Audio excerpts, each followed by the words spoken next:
My name is Evelyn, I'm 25. That was the moment I learned what it feels like when home spits you out.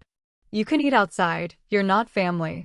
Those words cut through the November air like broken glass, sharper than the wind that was already biting at my skin through the thin sweater I'd thrown on for what I thought would be a quick family dinner. My mother's voice carried that particular brand of cruelty that only comes from someone who knows exactly where to aim the knife. My father stood behind her in the doorway, his face a mask of indifference that somehow hurt more than outright hatred would have. I stood there on my childhood porch, the same wooden planks where I'd sat drawing chalk flowers when I was 7, where I'd cried over my first heartbreak at 16, where I'd announced my college acceptance with trembling hands at 18.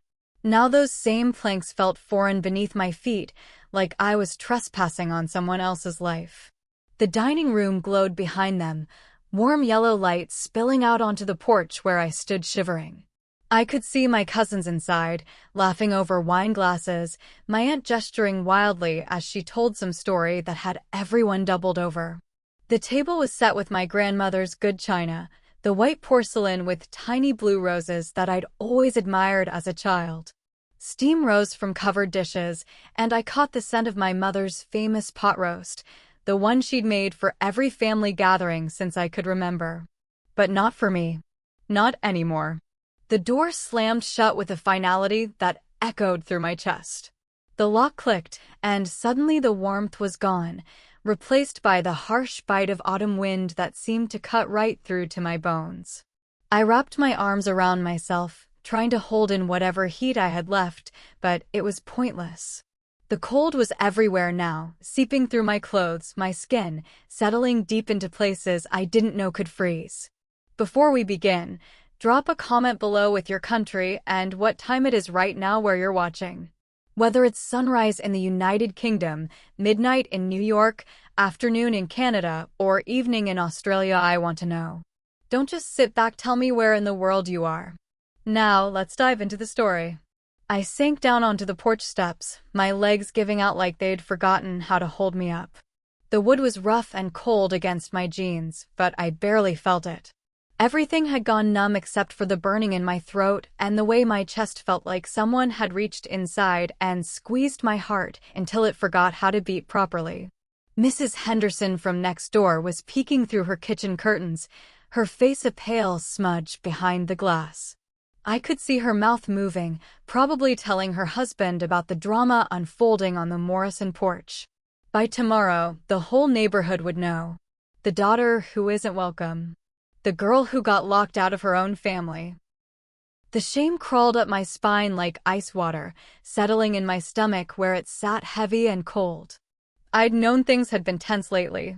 The arguments had been getting worse, the silences longer, the looks more cutting. But I never thought it would come to this. I never thought they'd actually choose sides, and that I wouldn't be on theirs. Through the dining room window, I could see them all settling back into their chairs, passing dishes around like nothing had happened. Like I'd never been there at all. My cousin Sarah was laughing at something my uncle had said, her head thrown back in that carefree way I envied. My aunt was refilling wine glasses with practiced ease. The conversation had moved on without me, the empty chair where I was supposed to sit already forgotten. The smell of dinner kept drifting out through the small gaps around the windows, taunting me. Rosemary and garlic from the roasted potatoes. The rich, savory scent of gravy. Apple pie warming in the oven. The cinnamon so sweet it made my empty stomach clench with hunger I couldn't satisfy. I pulled my knees up to my chest, making myself as small as possible on those steps. Maybe if I took up less space, the hurt would have less room to spread. Maybe if I could just disappear entirely, this whole nightmare would end and I'd wake up in my childhood bedroom with the glow-in-the-dark stars still stuck to the ceiling. But the cold was too real, too sharp to be a dream. It bit at my fingers until they went white, made my nose run and my eyes water. Or maybe that was the tears. I couldn't tell anymore. The cold hurt less than knowing my own parents didn't see me as theirs. That realization hit me like a physical blow, stealing what little breath I had left. All those years of trying to be the perfect daughter, of biting my tongue when they criticized, of smoothing over family fights and pretending everything was fine. All those years of telling myself that blood meant something, that family was worth fighting for. And for what? To end up shivering on a porch while they carved turkey without me? A car drove by, its headlights sweeping across the yard and illuminating me for just a moment before moving on. I wondered what the driver saw. Just another person sitting outside, maybe. They couldn't know that I was watching my entire world collapse from the inside out. If you've ever felt unwanted by the very people meant to protect you, subscribe right now. Because no one deserves to feel like a stranger in their own home. The hours crawled by with agonizing slowness. I watched the shadows shift across the yard as the sun disappeared completely, leaving only the streetlights and the warm glow from windows I was no longer welcome to look through. My phone buzzed occasionally in my pocket, but I couldn't bring myself to check it. What was the point? If it was them, they would have opened the door. If it wasn't them, I didn't have the energy to explain why I was falling apart. My fingers had gone past cold into that strange numbness that comes before frostbite. I should have left. Should have called an Uber, gone to a friend's house, found somewhere warm to wait out this nightmare. But something kept me frozen on those steps, some stubborn part of me that refused to be the first one to walk away. Maybe it was pride. Maybe it was hope. Maybe it was just the shock of having your entire understanding of your place in the world ripped away in the span of a single sentence. Inside, the dinner was winding down. I could see them clearing dishes, my mother wrapping leftovers in aluminum foil with the same methodical precision she'd used my entire childhood. My father was helping my uncle with his coat, making small talk about the weather and work while I sat outside, becoming part of that very weather they were discussing. They were good at this, I realized. Good at pretending I'd never existed. Good at closing ranks and moving forward like there had never been an empty chair at their table, never been a daughter who tried so hard to earn her place that she forgot to question whether she actually had one. The porch light flickered above me, casting weird shadows that made everything look distorted and strange. Even the house itself seemed different now, less like home and more like a building I happened to be sitting in front of. The familiar landmarks of my childhood, the crack in the sidewalk where I'd crashed my bike, the rosebush my grandmother had planted, the window of what used to be my bedroom, they all felt like they belonged to someone else's story now. When my phone rang at exactly 11:47 p.m., I almost didn't answer it. The number wasn't one I recognized, and the last thing I wanted was to explain to some telemarketer why I was whispering responses from a dark porch. But something made me swipe to accept the call, maybe just the desperate need to hear a voice that wasn't echoing the word outside with such casual cruelty. Miss Morrison? This is James Whitfield from Whitfield and Associates. I'm terribly sorry to be calling so late, but I've been trying to reach you all day regarding your grandfather's estate. The words hit me like a slap, shocking me out of the numb haze I'd been drifting in. My grandfather had died 6 months ago, and I'd assumed everything had been settled. He'd never been particularly close to our family. There had been some kind of falling out years before I was born that no one ever talked about. I'd seen him maybe a dozen times in my entire life, always at neutral locations like restaurants or parks, never at family gatherings. I'm sorry, I think there's been some mistake, I managed, my voice hoarse from the cold and the crying. My grandfather didn't leave me anything. My parents handled all of that. There was a pause on the other end of the line, the kind of silence that feels heavy with unspoken complications. Miss Morrison, I'm afraid your parents weren't entirely forthcoming with you about the terms of your grandfather's will. You've been named as a primary beneficiary with a significant stake in the family estate. We need to meet as soon as possible to discuss the details. The world tilted sideways. I gripped the phone tighter, sure I'd misheard something. That's impossible. My parents said he left everything to charity. There was a charitable component, yes. But the bulk of the estate, including the family property and business interests, has been left to you and your parents in equal shares. However, your signature is required for any major decisions regarding the estate. Nothing can be sold, transferred, or liquidated without your explicit consent. I could hear the blood rushing in my ears, drowning out everything except the lawyer's voice and the sudden understanding that was dawning like a cold sunrise. The family property, the business interests, the things my parents had been worried about lately, the hushed phone calls and closed-door meetings I'd witnessed over the past few months. They needed me. The same people who had just thrown me out into the cold like unwanted garbage needed my signature on papers that would determine their financial future. The irony was so sharp it actually made me laugh, a sound that came out harsh and bitter in the night air. "Miss Morrison? Are you still there?"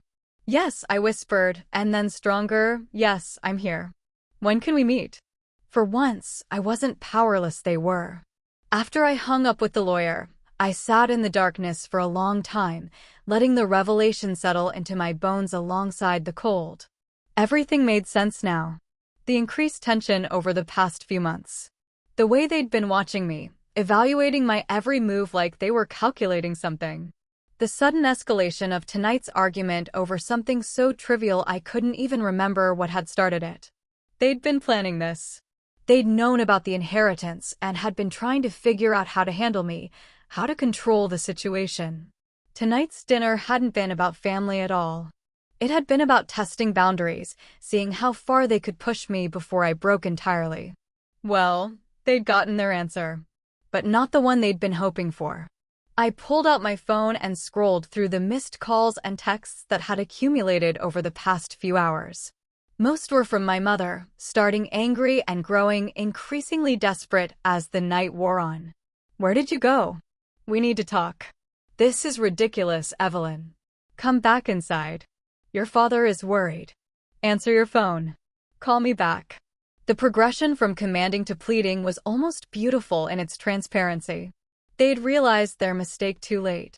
By throwing me out, they'd lost their ability to control me, to manipulate me into signing whatever they needed me to sign. Now I was out here in the dark with all the power they'd thought they could take away. Tell me in the comments, what would you do if the people who betrayed you suddenly had to bow at your doorstep?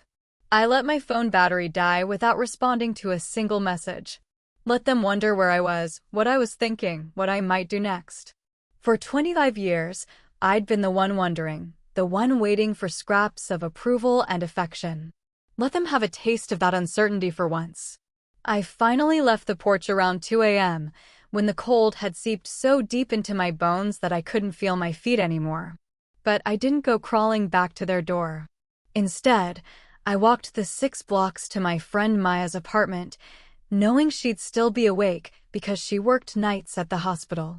She opened the door before I could even knock, took one look at my face, and pulled me inside without a word. Maya had been my anchor through every crisis since college, the kind of friend who kept spare pajamas in my size and always had emergency chocolate hidden in her kitchen. "They threw you out," she said, not a question but a statement delivered with the quiet fury that Maya reserved for people who hurt the ones she loved. I nodded, not trusting my voice yet. She wrapped me in a blanket that smelled like her lavender laundry detergent and made me tea that was too hot and too sweet, just the way I liked it when I was falling apart. "What are you going to do?" she asked after I'd told her everything about the dinner and the locked door and the lawyer's call. "I don't know," I admitted. "Part of me wants to make them pay. Part of me just wants to disappear." Maya studied my face in the soft light of her kitchen lamp. "Sometimes silence is the loudest weapon," she said finally. "Sometimes the most powerful thing you can do is nothing at all." If you've ever chosen silence over anger, hit the like button. Silence can break people more than screams ever will. So that's what I did. Nothing. I stayed at Maya's for 3 days, ignoring the increasingly frantic calls and texts from my parents. I watched their messages evolve from anger to confusion to barely concealed panic as they realized I wasn't coming back on my own. They tried calling Maya, but she told them she hadn't heard from me. They tried showing up at my apartment, but I wasn't there either. I was a ghost, haunting their lives from a distance while they scrambled to figure out where I'd gone and what I might be planning. The lawyer had called them too, apparently, because their messages shifted from personal to business, suddenly full of mentions of important documents and time-sensitive matters that needed my immediate attention. But I wasn't ready to give them my attention. I was busy learning what it felt like to have power in a situation where I'd always been powerless. It was intoxicating and terrifying and completely foreign, like speaking a language I'd never learned but somehow understood. On Thursday evening, exactly 72 hours after they'd locked me out of my own family, my mother finally broke. "Evelyn, please. I know you're angry, and you have every right to be. But we need to talk. There are things you don't understand, complications with your grandfather's estate that affect all of us. Please just call me back. Please." Her voice cracked on that last word, and for a moment I almost felt sorry for her. Almost. But then I remembered the sound of the door slamming, the click of the lock, the smell of dinner I wasn't allowed to share. I remembered the cold seeping through my clothes and the way she'd looked at me like I was a stranger begging for scraps. The next morning, I got a different kind of call. My uncle, my father's brother, who'd been at that dinner where I was deemed unworthy of a seat at the table. His voice was careful, diplomatic, like he was negotiating a hostage situation. "Evelyn, sweetheart, your parents are beside themselves with worry. They're sorry about what happened, truly sorry. They want to make things right. What would it take for you to come home and work this out as a family?" Home. As if that word meant anything to me anymore. "Tell them I'll think about it," I said, and hung up before he could respond. But I was already thinking. I was thinking about power and justice and the sweet taste of watching people who'd thrown you away suddenly realize they needed you back. I was thinking about the look on their faces when they'd closed that door and how different those faces might look when they opened it again. Most of all, I was thinking about dinner. About a table set with grandmother's good china, about the smell of pot roast and the sound of family laughter that had continued without me. About how it might feel to walk back into that room, not as the unwanted daughter begging for acceptance, but as the woman who held their future in her hands. By Friday, the formal invitation arrived. Hand-delivered by my cousin Sarah, who looked embarrassed and apologetic as she handed me the cream-colored envelope with my name written in my mother's careful script. "They want to start over," Sarah said, not quite meeting my eyes. "A proper family dinner. They realize they made a terrible mistake. Would you walk back in strong, or would you refuse the invitation forever? Comment below. I want to hear your heart." I opened the invitation right there on Maya's doorstep, Sarah shifting uncomfortably as I read the formal language that tried to make their desperation sound like graciousness. "We cordially invite you to join us for dinner Sunday evening at 6 o'clock. We hope to discuss family matters in a spirit of reconciliation and mutual respect." Mutual respect. The phrase almost made me laugh. They were learning to speak a new language too, it seemed. The language of people who needed something from someone they'd underestimated. "Tell them I'll be there," I said, handing the invitation back to Sarah. "And tell them I'll expect the same china that used on Thursday. The same menu. The same everything, except this time, there better be a place set for me." Sarah nodded eagerly, relief flooding her face. Of course, of course. They'll be so happy to hear." "Don't," I cut her off. "Don't tell me they'll be happy. Tell me they'll be ready to explain themselves. There's a difference." I spent Saturday shopping for the perfect outfit, something that would send exactly the right message. Not the desperate-to-please clothes I'd worn to family gatherings before, but something that said I belonged wherever I chose to be. I settled on a black dress that made me look older, more sophisticated, paired with the pearl earrings my grandmother had given me years ago. The irony wasn't lost on me, wearing her jewelry to claim the inheritance she'd somehow arranged for me to receive. Maya helped me practice what I might say, how I might sit, how to hold my silence when they tried to overwhelm me with explanations and apologies. We rehearsed different scenarios until I felt confident that I could walk into that dining room and own the space the way they'd owned it when they threw me out. Sunday arrived gray and cold, fitting weather for what was sure to be an uncomfortable evening. I took my time getting ready, letting them wonder if I'd actually show up. At exactly 6 o'clock, I rang the doorbell of the house where I'd grown up, the house where I'd once belonged without question. My father opened the door, and for a moment neither of us spoke. He looked older than I remembered, more tired, like the past week had aged him years instead of days. His usual confidence was replaced by something that might have been shame, though he was trying hard to hide it. "Evelyn," he said, his voice carefully neutral. "Thank you for coming." "Thank you." As if I was a dinner guest instead of his daughter. As if showing up to my childhood home was a favor I was doing them rather than a right I'd been born with. I walked past him without responding, my heels clicking on the hardwood floors I'd run across barefoot as a child. The dining room looked exactly the same as it had the week before. Grandmother's china, crystal glasses catching the light from the chandelier, the smell of pot roast and rosemary filling the air. But everything felt different now. I felt different. My mother was standing by the table, her hands clasped in front of her like she was posing for a photograph. She'd clearly spent time on her appearance too, her hair freshly styled and her makeup carefully applied. But her eyes were red-rimmed, and there was a tightness around her mouth that suggested the past week hadn't been kind to her either. "Sweetheart," she said, and the endearment sounded foreign coming from lips that had spoken such cruelty just days before. "I'm so glad you're here. We have so much to discuss."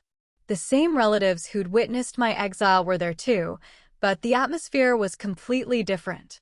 Where before they'd been relaxed and jovial, now they sat stiffly in their chairs, watching me with the careful attention of people who knew they were witnessing something significant.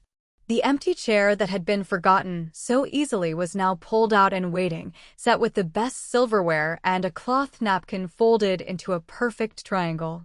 But I didn't sit down. Not yet. Instead, I stood at the head of the table where my father usually sat, letting my eyes move slowly around the room, taking in every face, every detail, every sign of the power shift that had occurred. They were all watching me, waiting for some signal that would tell them how to behave, what version of this reunion they were supposed to perform. "You know," I said finally, my voice carrying clearly in the silent room, "the last time I was in this room, someone told me I could eat outside because I wasn't family." The silence that followed was so complete I could hear the grandfather clock ticking in the hallway, the same clock that had marked time through my entire childhood. My mother's face went pale, and my father cleared his throat like he was preparing to speak, but I held up a hand to stop him. I spent that night on the porch, thinking about what family means. Thinking about loyalty and love and what we owe the people who share our blood. I moved around the table slowly, trailing my fingers along the chair backs, making them turn to follow me. I came to some interesting conclusions. If you were Evelyn, would you forgive or would you walk away? Hit subscribe and tell me in the comments. My aunt started to say something about misunderstandings and heated moments, but I continued as if she hadn't spoken. For instance, I concluded that family isn't about blood. It's about choice. It's about who you protect and who you abandon. It's about who gets a seat at the table and who gets left in the cold. I stopped behind my mother's chair, close enough that she had to crane her neck to look at me. And I learned that some people will only call you family when they need something from you. The lawyer had briefed me thoroughly on the details of the inheritance. The family property included not just the house where my grandfather had lived, but several rental properties that provided substantial monthly income. The business interests included stock in a company that had been quietly appreciating in value for decades. Together, it represented a fortune that my parents had been counting on to secure their retirement. A fortune they couldn't touch without my signature. "It's funny," I continued, finally moving to the empty chair that had been prepared for me, but still not sitting down. A week ago, I would have done anything to earn my place at this table. I would have signed any document, agreed to any arrangement, just to feel like I belonged here. My father cleared his throat again. "Evelyn, if you would just sit down, we can explain." "Explain what?" I turned to face him directly, and he actually flinched. Explain why you decided I wasn't worth feeding? Explain why you locked me out of my own family? Or do you want to explain why you never mentioned that grandfather left me anything in his will? The question hung in the air like smoke, and I watched as they exchanged glances with each other, each waiting for someone else to take the lead in whatever explanation they'd prepared. It was my mother who finally spoke, her voice smaller than I'd ever heard it. We thought it would be simpler if we handled the estate matters ourselves. You've been so busy with your own life, and these things can be complicated. Simpler for who? I laughed, and the sound was sharp enough to make my uncle wince. Simpler for you to cut me out entirely? To make decisions about my inheritance without even telling me it existed. It was never about cutting you out, my father said, finding his voice again. We're a family. What benefits one of us benefits all of us. We thought we could manage things more efficiently if you didn't have to deal with my opinions, I finished. If you could just sign my name to whatever documents suited your plans. The accusation hit home. I could see it in the way they couldn't quite meet my eyes, in the way the room seemed to shrink around us. They had been planning to forge my signature or find some legal loophole that would let them proceed without me. The dinner invitation, the sudden reconciliation, it was all just another manipulation. But this time, I was the one holding the cards. You taught me I was an outsider, I said, my voice getting stronger with each word. You taught me that love is conditional, that family is something you have to earn over and over again, and that no matter how hard you try, it might never be enough. I moved to the window, looking out at the porch where I'd spent the longest night of my life. Well, congratulations. The lesson took. I turned back to face them, and for the first time since I'd walked into the room, I smiled. It wasn't a kind smile. I am an outsider now. By choice. And as an outsider, I have no obligation to make your lives easier or to pretend that money changes what happened between us.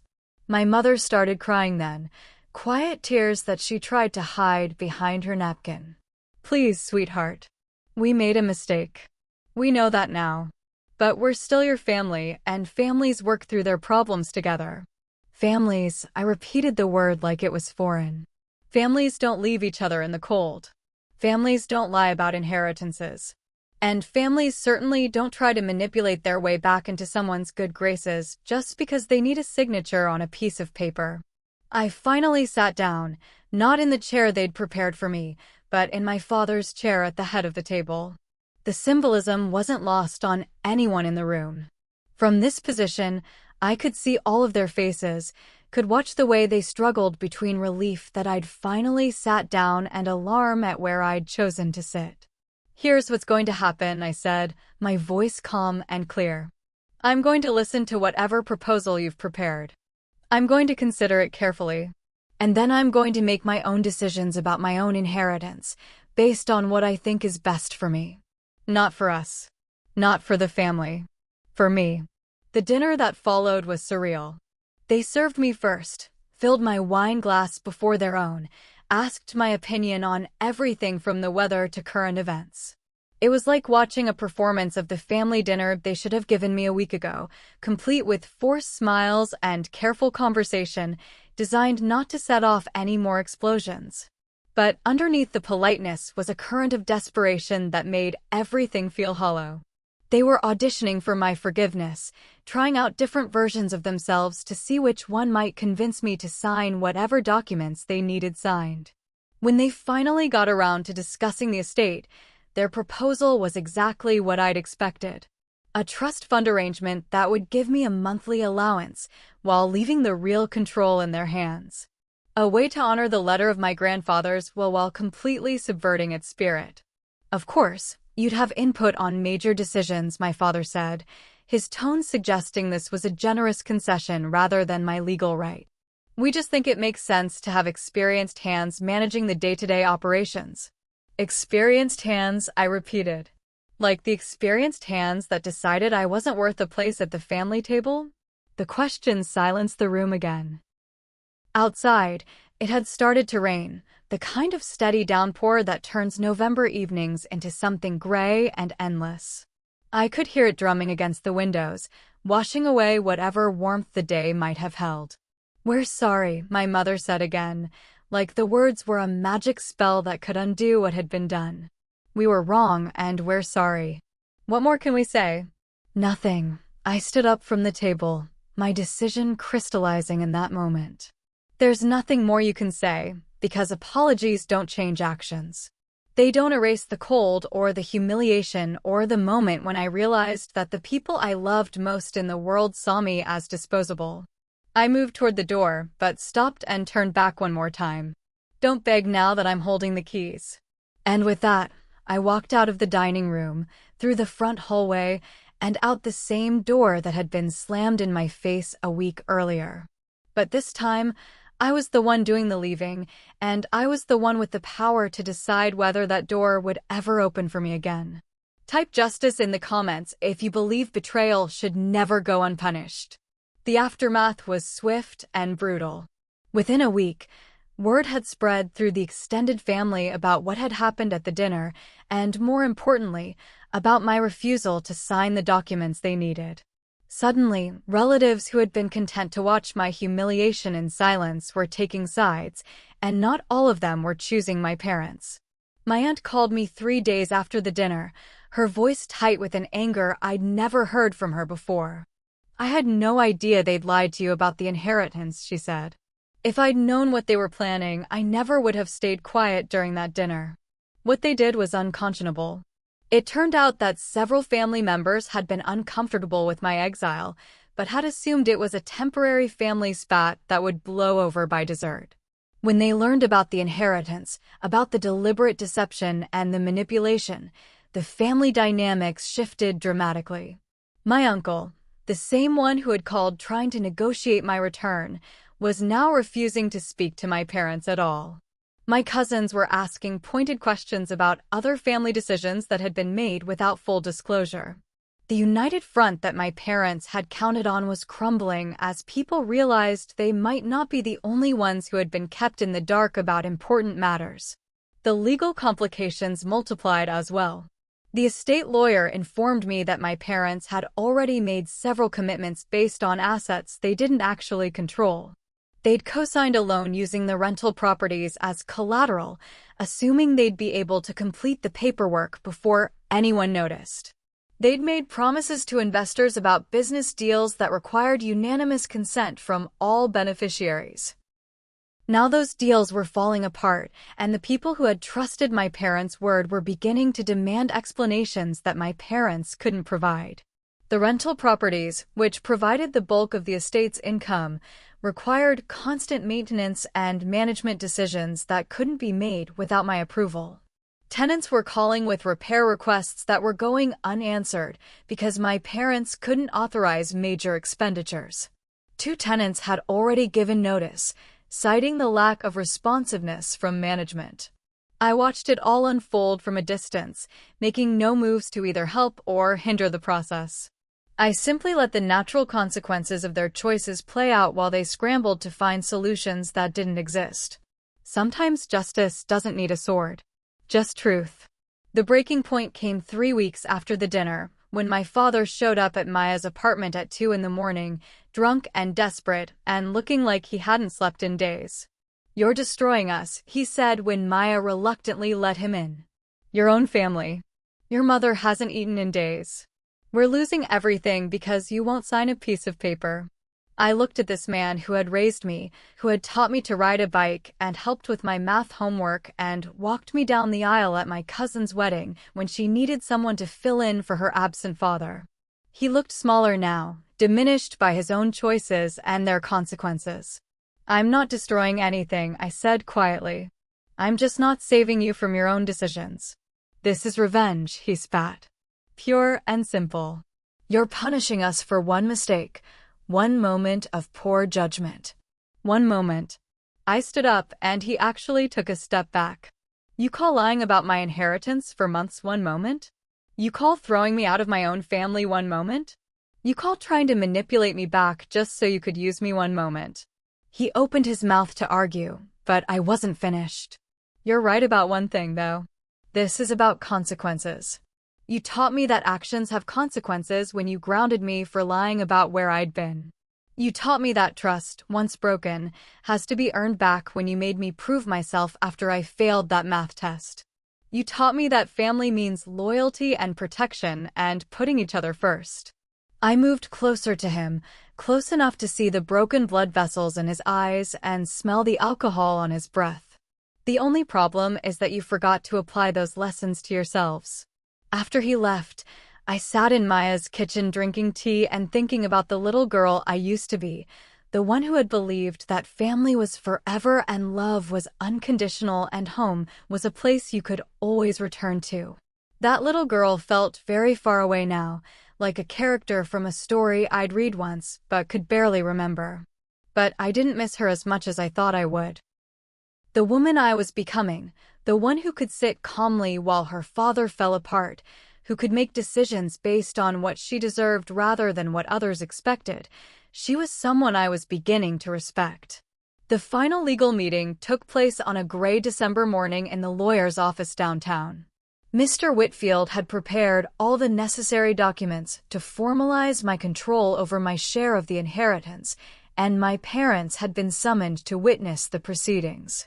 They arrived separately, my mother with her own lawyer, my father alone and looking like he'd aged a decade in the past month. They sat on opposite sides of the conference table, and I realized with a start that my actions hadn't just changed my relationship with them. The stress of the situation had fractured their relationship with each other as well. Miss Morrison, Mr. Whitfield said formally, as the primary beneficiary of your grandfather's estate, you have several options for how to proceed. He outlined the choices. I could maintain joint control with my parents, requiring unanimous consent for all major decisions. I could buy out their share of the inheritance, giving me complete control but requiring a substantial financial outlay. Or I could sell my share to them, walking away from the family assets entirely but with a significant sum of money. There was a fourth option he didn't mention, but that hung in the air anyway.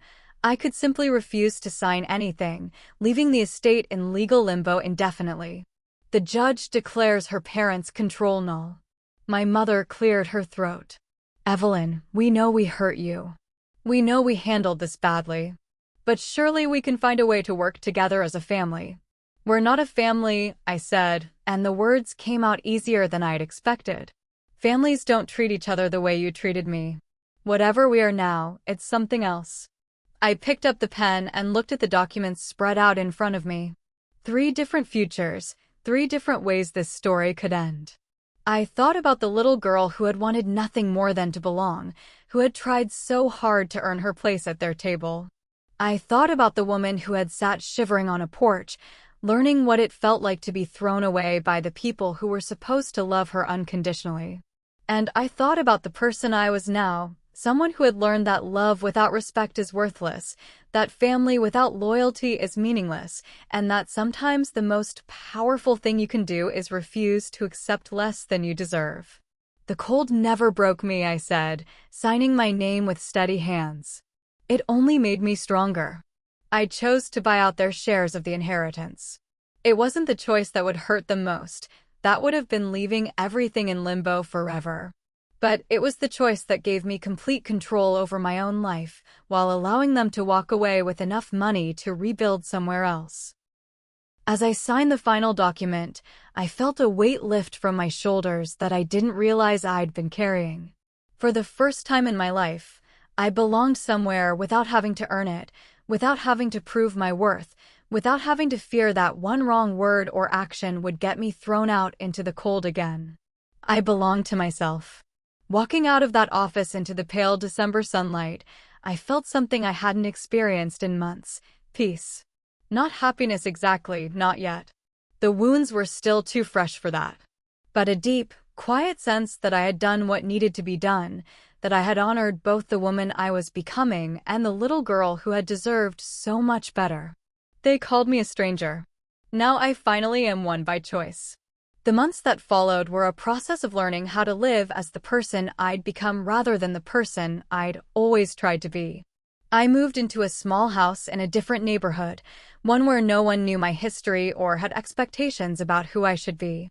I made new friends who accepted me as I was rather than as someone trying to earn their approval. The rental properties required more hands-on management than my parents had ever provided, and I discovered I was good at it. I enjoyed talking to tenants, solving problems, making improvements that increased both their quality of life and the property values. I was building something, creating value, making decisions that affected real people's lives in positive ways. Sometimes I drove past my childhood home, the house where I'd learned both love and rejection, where I'd tasted both belonging and exile. New people lived there now. My parents had sold it and moved to a smaller place across town. The new owners had painted the front door blue and planted flowers in the yard where I used to play. It looked happy, that house. Like it was relieved to start over with people who knew how to treat a home with respect. I never saw my parents again after that day in the lawyer's office. Not by accident, not by design. We existed in the same city, but in completely different worlds, and I found that I preferred it that way. There were no more scenes, no more desperate phone calls, no more attempts at manipulation disguised as reconciliation. There was just silence, the kind of silence that comes not from absence, but from completion. We had said everything there was to say to each other. The rest was just living with the consequences of our choices. Maya asked me once if I missed them, if I ever regretted walking away so completely. I miss who I thought they were, I told her. I miss the parents I believed in when I was little, the ones who made me feel safe and loved and protected. But those people were never real. They were just characters I created to make sense of a childhood that didn't make sense any other way. The real people, the ones who could throw their daughter out into the cold and then try to manipulate her back when they needed something, I didn't miss them at all. What would you have done if you were in my place? Drop your thoughts in the comments. And if you've stayed with me till the end, don't leave without subscribing, because silence only strengthens lies. Stand with truth, stand with me. As winter turned to spring and then to summer, I began to understand something that my 25-year-old self couldn't have grasped when she was shivering on that porch. The cold hadn't been the punishment. The cold had been the education. It had taught me that I could survive rejection from the people I loved most. It had shown me that my worth wasn't dependent on their approval. It had revealed that the home I'd been fighting so hard to belong to had never actually been home at all. It had just been a building where people who happened to share my DNA made decisions about whether I deserved their love on any given day. Real home, I learned, was something you built for yourself. It was a place where you never had to earn your right to exist, where you never had to fear that one wrong move would get you locked out in the cold. It was a place where you belonged not because someone decided you were worthy, but because you decided you were. I found that home in my own life, in my own choices, in my own strength. And once I found it, I realized that I had never been the homeless one in this story. I had never been the one standing outside in the cold, begging to be let in.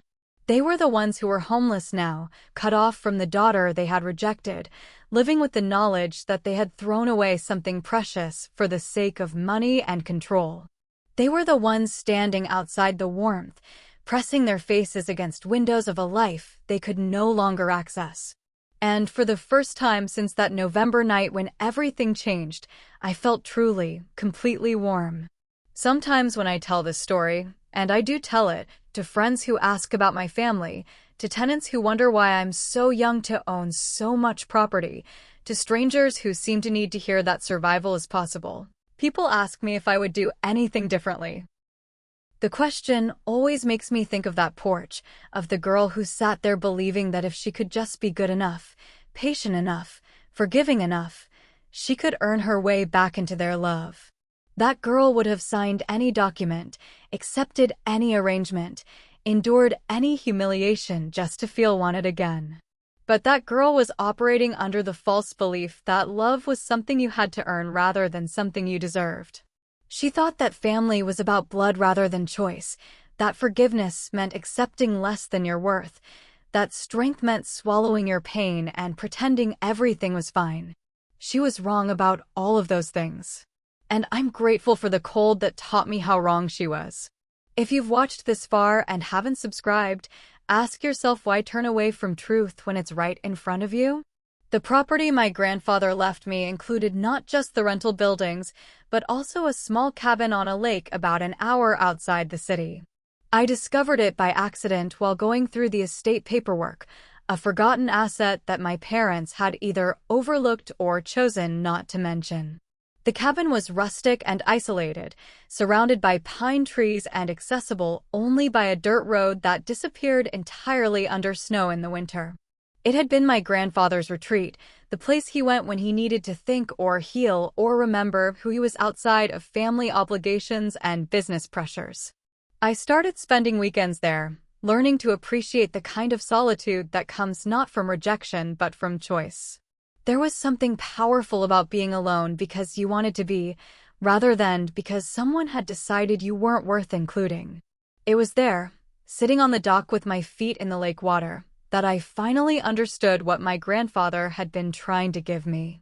Not just money or property, but independence. The freedom to choose my own family, my own home, my own definition of what love should look like.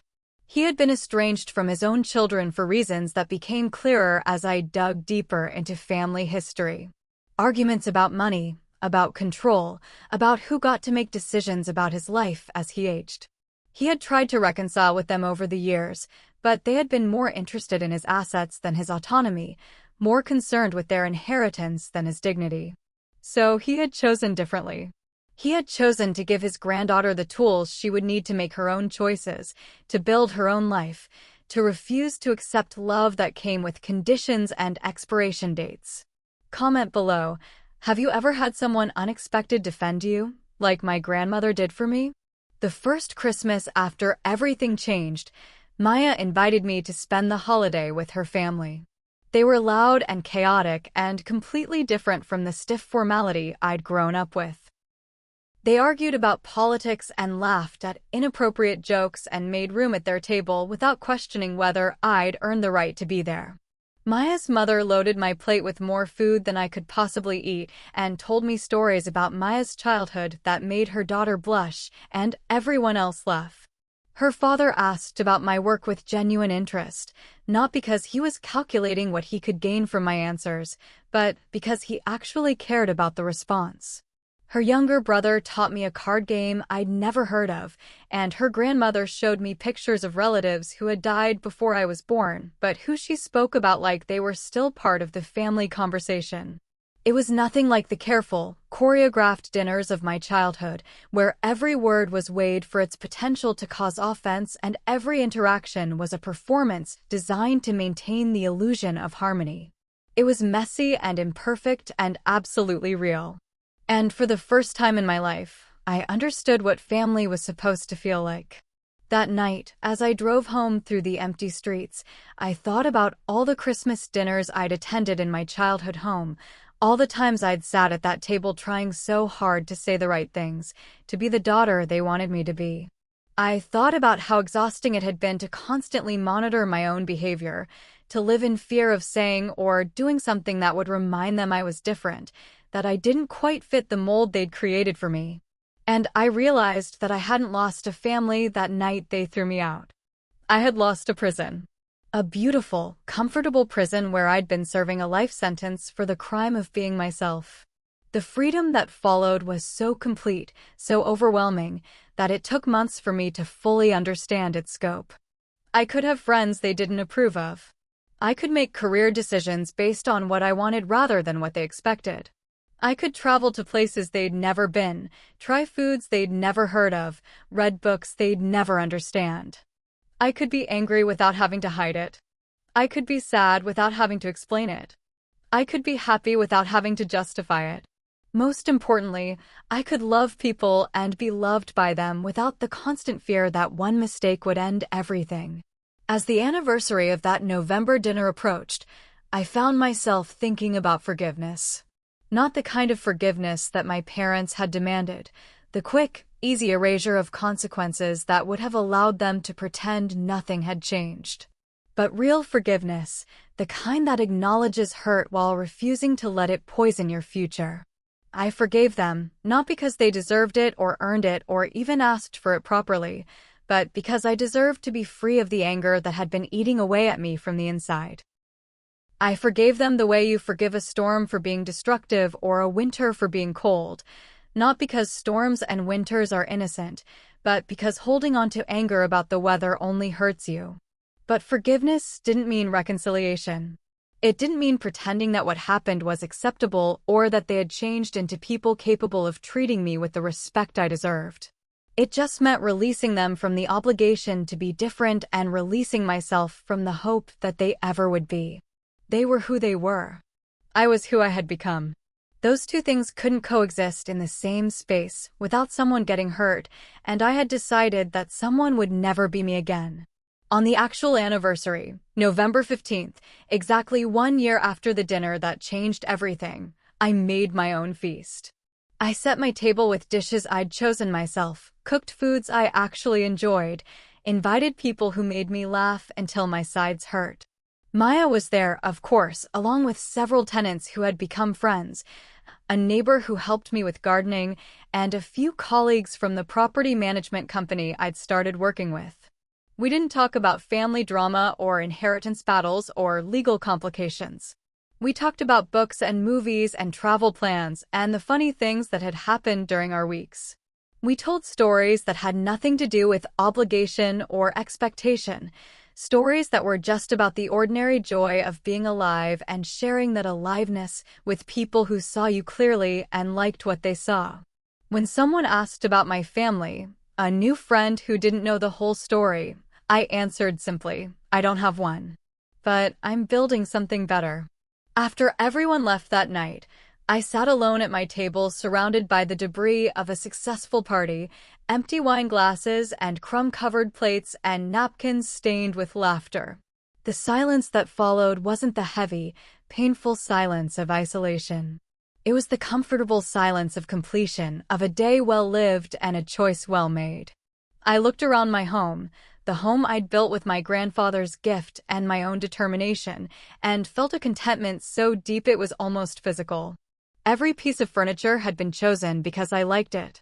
Every color on the walls reflected my actual preferences rather than someone else's idea of what was appropriate. Every book on the shelves was there because it had spoken to me, not because it looked impressive or met someone else's standards. This was what it meant to belong somewhere. Not because you'd earn the right through perfect behavior or endless compromise, but because you'd created a space that reflected who you actually were rather than who someone else needed you to be. The last entry in this story isn't about revenge or justice or even healing, though all of those things played their part. It's about the discovery that the love you spend your whole life trying to earn from the wrong people pales in comparison to the love you can build with the right ones.